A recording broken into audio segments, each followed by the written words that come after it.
Prior to the COVID scam launch in 2020, I conducted numerous interviews of high-profile political figures. This has become a treasure trove of political history. Much change has occurred between then and now. Some of them are dead. Some of them are still on the scene, telling different versions of their own stories 5 years later. Some have been pardoned, and some are still in prison. But the bottom line is, there's a lot you can learn from the past. Let's take another look, shall we? From the Dr. Jane Ruby vaults. This is the Dr. Jane Ruby Show, and you're about to enter Truth in Medicine.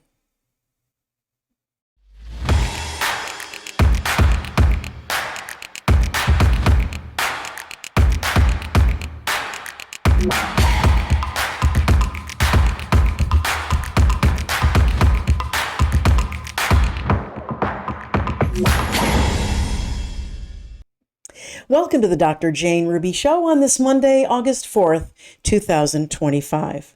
Before the COVID scam was launched, and before I was literally pulled into it from my medical expertise and my 20 years in the medical research side of the pharmaceutical industry, I was actually very politically active in Washington, and I spent 10 years in D.C., which spanned the second Obama term and went into the end of the first Trump term.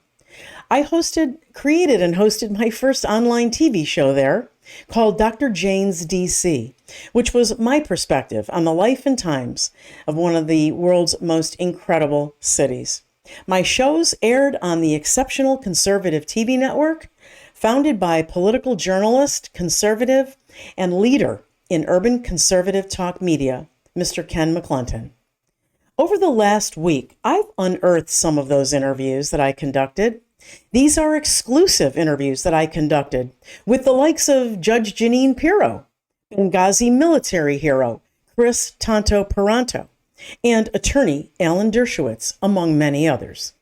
Tonight, I'm going to share the first of those with you from my interview with Alan Dershowitz. I ask you to remember the context of the time. The Epstein files matter had not blown up to the degree it is today, but it was coming to the surface. COVID was just some background chatter toward the end of 2019. But on this chilly January 2020 night, I had the opportunity to interview Alan Dershowitz for his side of the story after he was accused by the late Virginia Guiffre, alleged victim of Jeffrey Epstein and his partner in child sex trafficking, Ghislaine Maxwell. Tonight, you will see this fascinating piece of history, particularly timely now that Dershowitz is currently doing a lot of interviews on the topic. You will see my old set, you'll see the logo for that show, and the old show theme music on the outro. A little bit of a show note. When Dershowitz speaks of his accuser in this interview and refers to a woman in pronouns, he's referring to Virginia Guiffre, who was recently reported to have died, the circumstances of which remain controversial. Enjoy the interview. It's a little piece of history.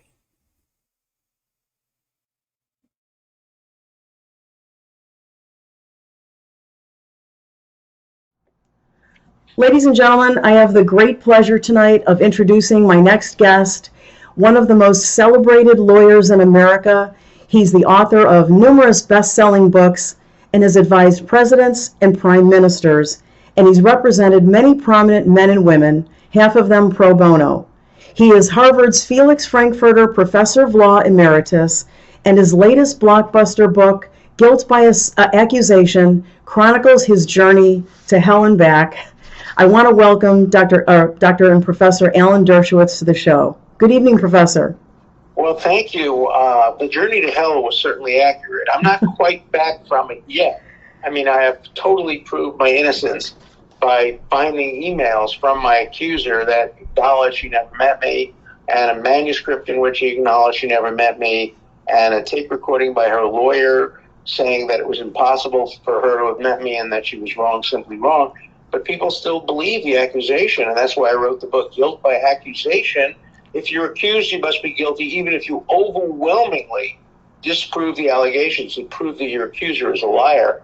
Now we're in a lawsuit. I'm suing her for defamation. She's suing me for defamation. And the court will finally resolve it in my favor, hopefully. Yes, and I read the book over the weekend, and I found it incredibly eye-opening, and I think people really must read your book because you provide so much context, so many details, and you do exonerate yourself. It's plain and clear. And I wanted to ask you a question, but I want to preface it by saying that you are probably the greatest defender of civil liberties, due process, and free speech that we've ever had in American history. And yet you became a victim of this guilt by accusation, falsely accused. You have no pattern, and she had a pattern of lying. Yet, as you say, the stench of accusation persists. How has this happened in America, Professor? It's a terrible thing, and it affects not only me. The reason I wrote the book is it happens to your son, to your father, to your uncle, to your nephew, to your husband. If you just make an accusation, it sticks. And we have no consequences for people who make false accusations. Part of my goal is to make sure that lawyers and clients who make false accusations go to prison if it's proved that the accusation is false. Otherwise, they have every incentive to do it. They collect large amounts of money. Most people settle their cases. I'm not willing to do that, of course, because I did nothing wrong. Right. I have had sex with one woman during the entire relevant period of time, my wife. I've been completely and totally faithful. I have nothing to hide. I did nothing wrong. So I can fight back. Many people can't fight back. Many people who are innocent still have things to hide. I have nothing to hide. That's why I was willing to lay it all out. But there have to be consequences for people who make false accusations. And at the moment, there are none. And lawyers advise their clients. I know this. Lawyers tell their clients, don't worry about perjury. You can commit perjury. Nobody's ever prosecuted for perjury in the context of a civil case. So just lie through your teeth. Maybe you collect some money. Maybe you won't. But you have no negative side effects that will occur if you're proven to be a liar. Yes, and I wanted you to explain to our audience, because it ties in with that, why your accuser won't make the accusations publicly. You've challenged her over and over again, right? And there's a reason for that, right? Right. If she ever were to accuse me in public and in front of the media, I'd immediately be able to sue her and win the case. So what she does is, with the help of her lawyers, she makes the accusation in court papers. And that's protected. She has a complete immunity, she thinks, from any defamation suit if she makes the accusation public. So she just makes up story after story. One of the accusers accused Hillary Clinton of having a sex tape. The other one accused Al Gore and his wife, Tipper Gore, of being on Jeffrey Epstein's island. Just totally false accusations. Secret Service records prove that none of it is true. But they just make these accusations, throw them out there, and there are no consequences. And if you dare to challenge a woman who has lied about you, you're accused of being a bad citizen. Oh my God, you accused a woman? And you're trying to have a woman go to jail? Yes, I am trying to have a woman go to jail who sat and contrived a totally false story in order to earn money. That is a serious crime. It's a violation of the 10 Commandments. Thou shalt not bear false witness. And it's a violation of the criminal law of virtually every country. And the second part of the title of your book, The Challenge of Proving Innocence in the Age of Me Too, you talk about that expression, I don't know where it originated, but how something can go from a movement to a business to a racket. And it seems like it's moving into a racket because these lawyers are encouraging their clients to fabricate and confabulate. Yeah, and they're making millions of dollars in the process because most people settle. They don't want bad publicity. It's in my case where I did nothing wrong, and I disproved it. Had the former head of the FBI do an investigation, prove there was nothing to it. Still, the stench of the accusation remains. So I've now advised clients. I have a client now, I can't describe the case. I have a client now who's falsely accused, and I have recommended that he settle the case and pay money in order to avoid the accusation being made public, because if it's made public, it will destroy his business, it will destroy his life, it will destroy his reputation.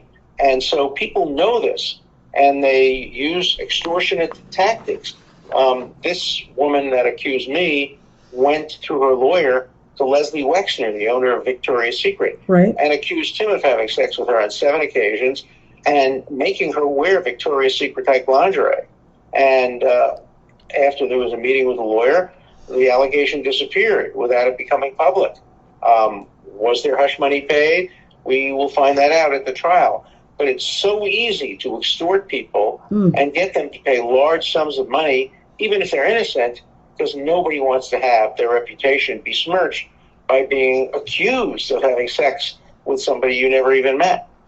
Yes, and there's another perpetrator here that I want to bring into the discussion that gets away scot-free, and that's the media. This could not have happened to you and so many other people if it weren't for the media. And the mainstream media not only controls the narrative, but it blocks truth tellers in this emerging, new media. What do you say to that? I mean, how do we ever get back to? It's true. Let me give you an example. There's a journalist. She calls herself a journalist, named Julie Brown, and she's been nominated for a Pulitzer Prize from the Miami Herald. And when she did a whole series based on the credibility of my accuser, a woman named Virginia Guiffre, I sent her a 2 or 3 page email. It's in the book. I included the whole email in the book, documenting all the lies this woman has told. All the lies, starting with Tipper Gore and Al Gore and Bill Clinton claiming they were on Jeffrey Epstein's island. Secret Service records prove they weren't. She claimed she was 14 when she met Jeffrey Epstein. Her own work records prove she was 17. All of these. And, of course, Julie Brown never printed a single negative thing. Just she allowed the credibility of this woman to go untarnished because she didn't want to in any way cast credibility on her source, because that would cost her the Pulitzer Prize. If she wins the Pulitzer Prize, it will be one of the most disgraceful incentives to bad journalism ever made.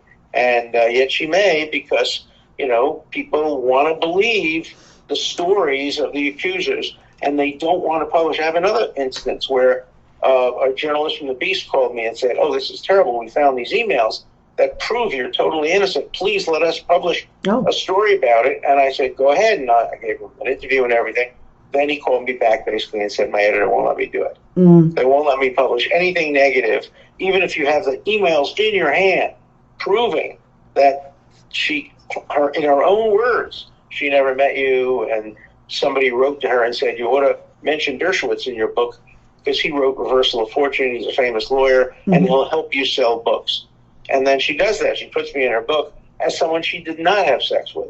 And nonetheless, people still continue to believe her false accusations. Hopefully, this will all be resolved in a criminal trial, a civil trial. I'd love for there to be criminal trials, but the prosecutors don't want to go forward with these criminal trials, even if there's absolute evidence that the accusers made up the whole story. There's another part of the story, Professor, that really jumped out at me when I read the book.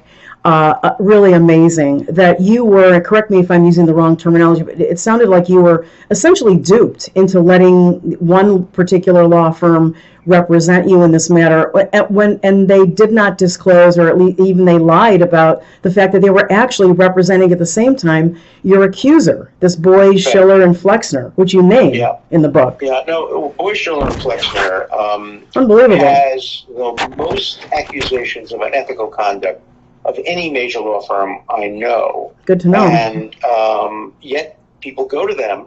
I think some people go to them because they have the reputation of having questionable ethics. And Boies is now suing me because I described him accurately to the media and how he practices law.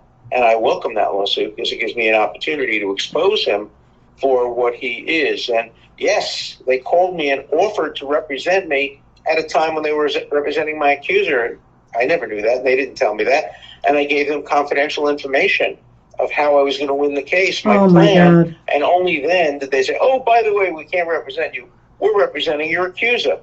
So that's the way they practice law. Professor, how do law firms like that, over and over again, behaving like that, avoid prosecution or disbarment or some kind of sanctioning? Because they're very connected, and they're very connected to the bar associations, and the bar associations protect their own. They do not protect consumers of justice. They protect lawyers. Right. And I brought a complaint against Boies and his partner, and the bar associations just ignored it. They don't care. Yeah. You talked in the book about, all those years of, where you were, the parties, the Rothschilds and all that. And I wondered, I got a little suspicious. I wondered if, do you think there's any possibility over the years that some sort of Bohemian Grove, like diabolical theory, to try to compromise you for future leverage because they saw you as a prominent, up and coming, famous lawyer?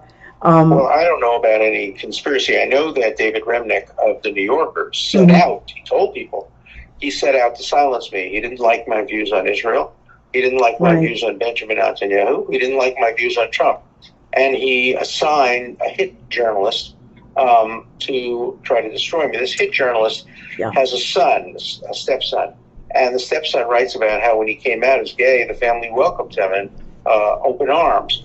But then when he came out as a Republican who supported Trump, they would have nothing to do with him. Wow. So they perceived me, even though I voted for Hillary Clinton, as a Trump supporter because I defend his constitutional rights, and they decided to try to silence me. The 92nd Street Y, a great place where people speak openly, refused to allow me to speak. Even though I wanted to speak about a book I wrote about Israel, they wouldn't allow me to speak because I've been accused. They told people they know I'm innocent, but they don't want trouble. And that's the way McCarthyism worked when I was a college student, and now we're seeing McCarthyism rear its ugly head again in the form of sexual McCarthyism. Sure. I want to shift a little bit to your constitutional law expertise. We're watching the Democrats, like they're like a runaway train of hypocrisy. One day they invoke the Constitution, the next day they're trampling on it. I know you've talked to other, to major interviewers like Hannity and Levin and verified this abuse of power. But I wanted to ask you, in your expertise, what is the oversight for congressional abuses of power and violations of their oaths? I mean, I don't see it from any angle. Well, you put your finger right on it. Congress always says the president's not above the law, but then they act as if they're above the law. There's nobody checking and balancing them.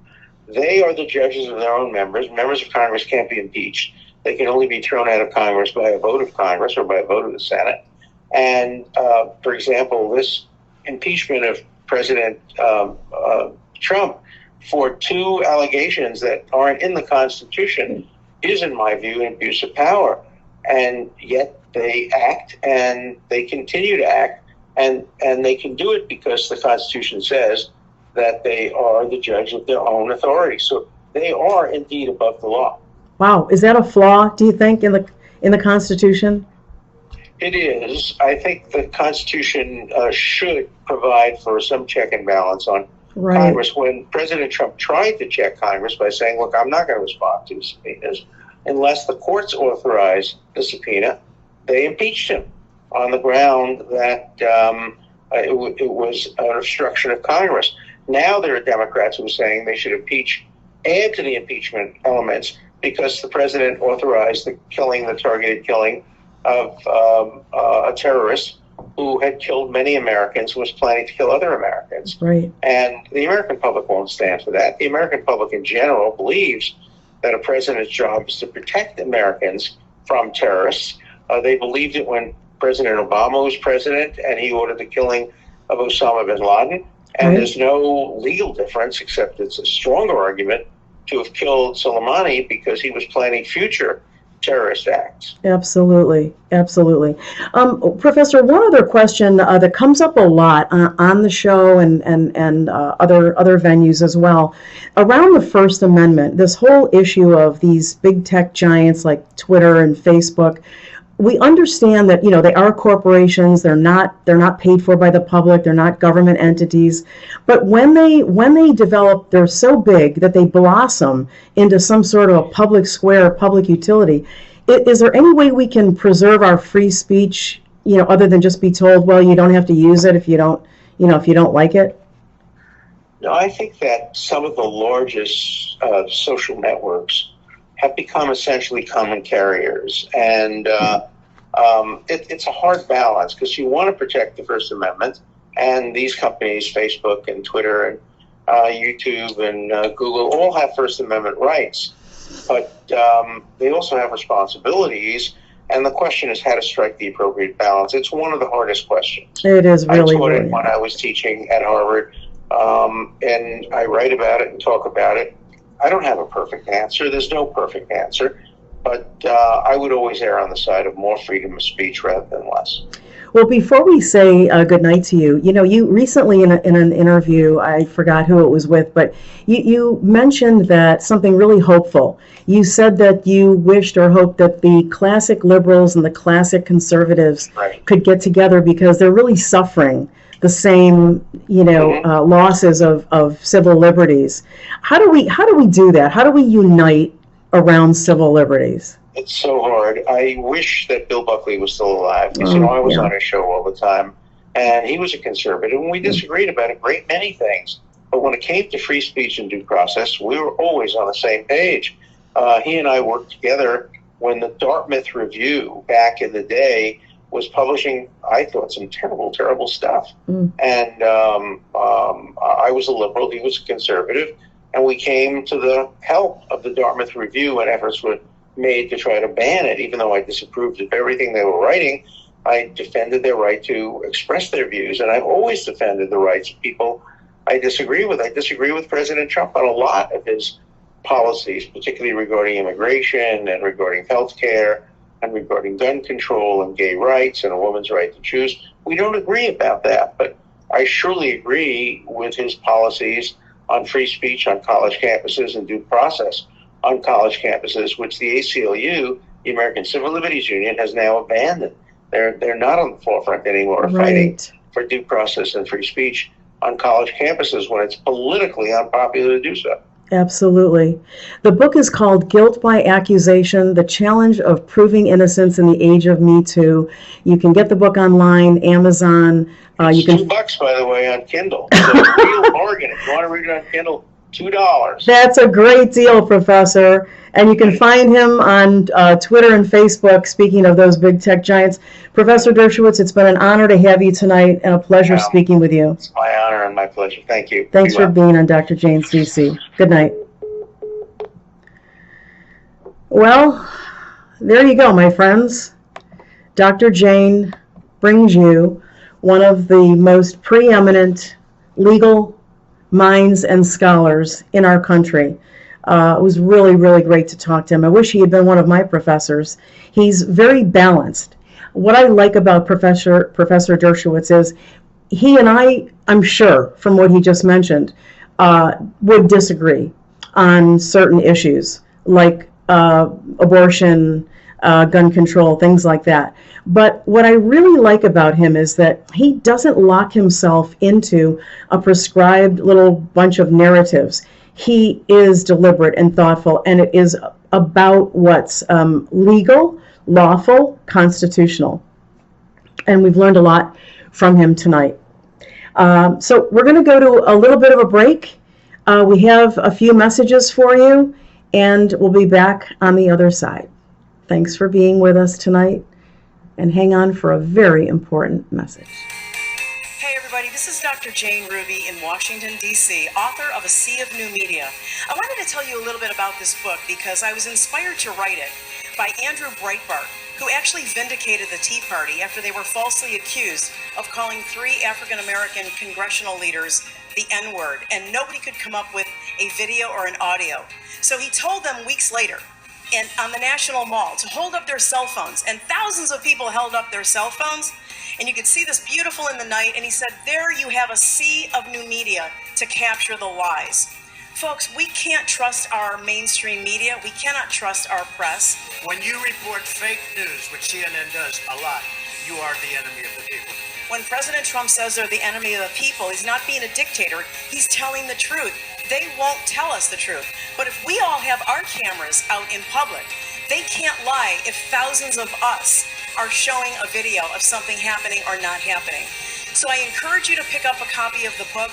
It's called A Sea of New Media. And if you think you can't make a difference, think about the guy who caught Hillary Clinton on tape. The average citizen caught Hillary Clinton being dragged into the van at the 9/11 memorial in 2016. We never would have known she was ill if it wasn't for that single individual citizen. Pick up a copy of A Sea of New Media on Amazon, and if you happen to see me around DC, I'll be happy to sign the book for you and give you a big hug. I'm on Facebook and Twitter, and I have a show in DC called Dr. Jane's DC, Tuesday and Thursday nights on the Exceptional Conservative Network. Please join me again. I'm Dr. Jane Ruby. See you next time.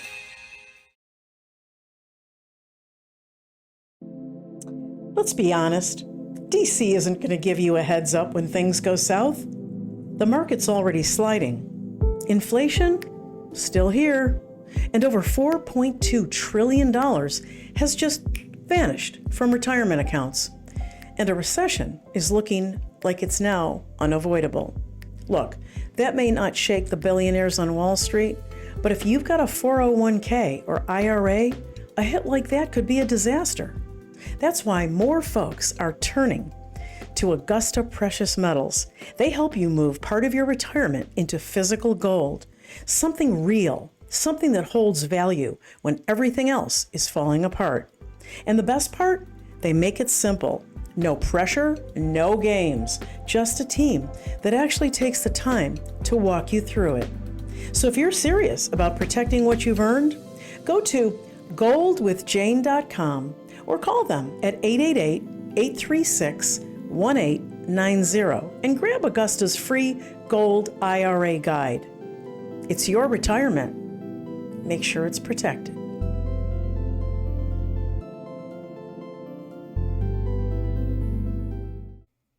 Well, thank you for being with me tonight. I hope you've enjoyed this historical interview, and I promise there will be many more to come. Thanks for your great support. Please remember that after this live stream, you can watch the replay unlimited times on my Rumble channel and the audio podcast on my Substack. Many thanks for your continued support. Please follow me on Twitter and Telegram. Support my small affiliate vendors whose modest commissions keep the Dr. Jane Ruby Show on the air. God bless you all. Good night now.